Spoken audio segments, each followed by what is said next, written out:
Bonjour à tous. Mon nom est Yves Bellemare et bienvenue au National CRBS, votre bulletin d'information castinienne et micro-nationale. Les rencontres entre micro-nationalistes sont toujours des lieux d'échange uniques où se réunissent des gens d'une petite communauté partageant des intérêts communs pour ce type de citoyenneté alternative. Le ministre-président Dominique de Sainte a eu l'opportunité, samedi le 19 mars dernier, de rencontrer la chef de l'État sancratosien. C'est dans un café de la rue Wellington, dans l'arrondissement de Verdun, du sud-ouest de l'île de Montréal, qu'une rencontre bilatérale avec son Altesse Sérénissime Chloé de Sancratosia eut lieu.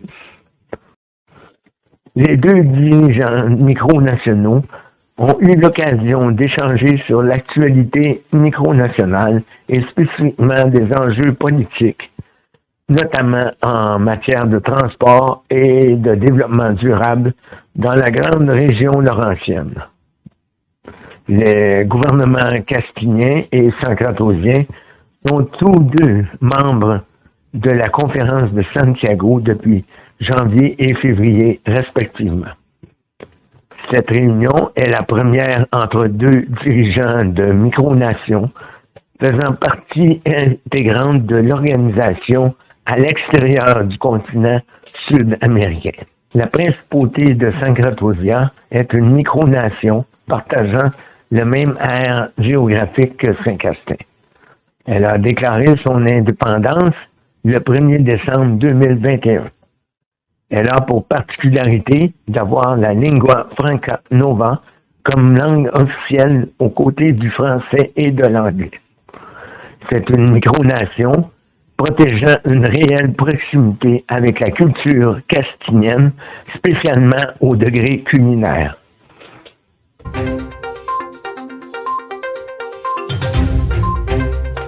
L'Union coopérative monétaire laurentienne, l'UCML, a présenté le nouvel emblème adopté par son collège exécutif. Le nouvel emblème représente un bouclier montrant la situation géographique des micronations membres Bérémagne et Saint-Castin situées dans la vallée du Saint-Laurent et dans les montagnes laurentiennes situées plus au nord. Le soleil représentant l'avenir, les collines vertes représentant l'importance de l'industrie forestière dans la grande région environnante, le bleu représente le fleuve Saint-Laurent et les nombreuses rivières de la zone, et le jaune, la vocation agricole des basses-terres et du Graben de Saguenay. Le style choisi est volontairement épuré. Une version héraldique sera présentée ultérieurement pour certains usages officiels. Les autorités castiniennes et Bérémy, épaulées par les représentants de la Banque de Saint-Castin et de la Banque de Bérémagne, ont désiré avoir un symbole neutre en ne favorisant aucun de ses membres, mais ayant une valeur identitaire forte et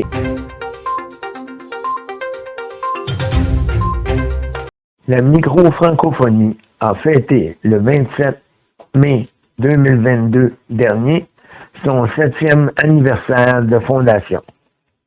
L'organisation de la micro-francophonie a été fondée à la même date en 2015 sous l'impulsion du ministre-président Dominique de Sainte et du prince Jean-Pierre IV d'Egmont.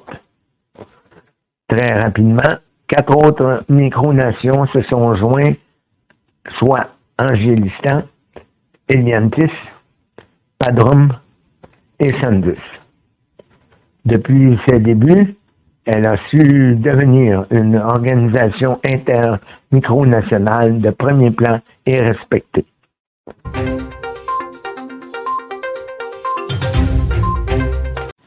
C'est le jour de la fête internationale du travail, le 1er mai dernier, que le Collège exécutif de l'Union coopérative monétaire laurentienne a fait connaître son choix pour combler le poste de vérificateur externe.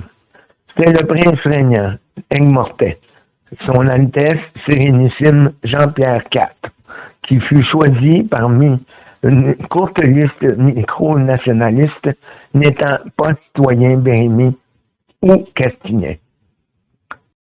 Le prince Jean-Pierre IV dirige la principauté d'Aigues-Mortes, située en Camargue dans le sud de la France depuis plus d'une décennie. Depuis 2017, avec la bourse princière d'Aigues-Mortes, il a mis en place une monnaie fiduciaire alternative mise en circulation afin de favoriser et renforcer l'achat local. Le flamand peut être utilisé pour les achats dans une variété de commerçants établis dans la cité camarguaise. Différentes coupures sont disponibles pour les citoyens souhaitant payer en flamand.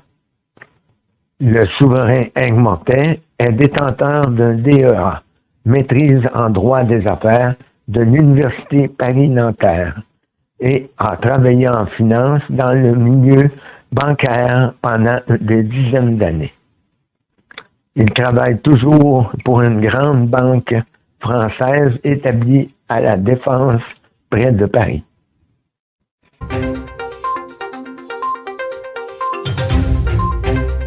C'était votre national CRBS.